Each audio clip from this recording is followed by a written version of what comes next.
রাজধানীর গুরুত্বপূর্ণ এলাকাগুলোতে আবারও জারি করা হয়েছে সভা সমাবেশ নিষেধাজ্ঞা।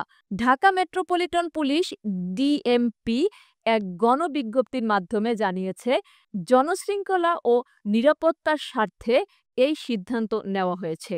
নিষেধাজ্ঞাটি কার্যকর হবে ৯ জুলাই ২০২৫ থেকে, যা বলবৎ থাকবে পরবর্তী নির্দেশ না দেওয়া পর্যন্ত।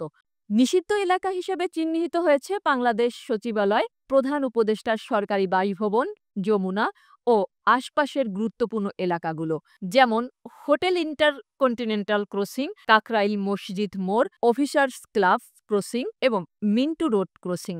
এই এলাকাগুলোতে কোনো সভা, সমাবেশ, মিছিল, মানববন্ধন, অবস্থান, ধর্মঘট বা শোভাযাত্রা করা যাবে না। ডিএনপির ভারপ্রাপ্ত কমিশনার মোহাম্মদ সারোয়ার স্বাক্ষরিত গণবিজ্ঞপ্তিতে স্পষ্টভাবে জানানো হয়েছে, আইন ভাঙলে কঠোর ব্যবস্থা নেওয়া হবে।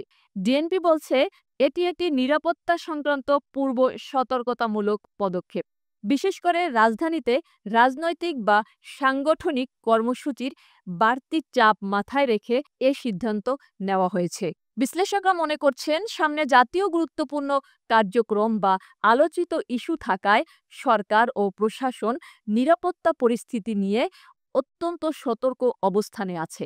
এই নিষেধাজ্ঞা পরিস্থিতি সামনে কতদিন থাকবে তা নির্ভর করছে পরবর্তী ঘোষণা বা নিরাপত্তা পরিস্থিতির উপর।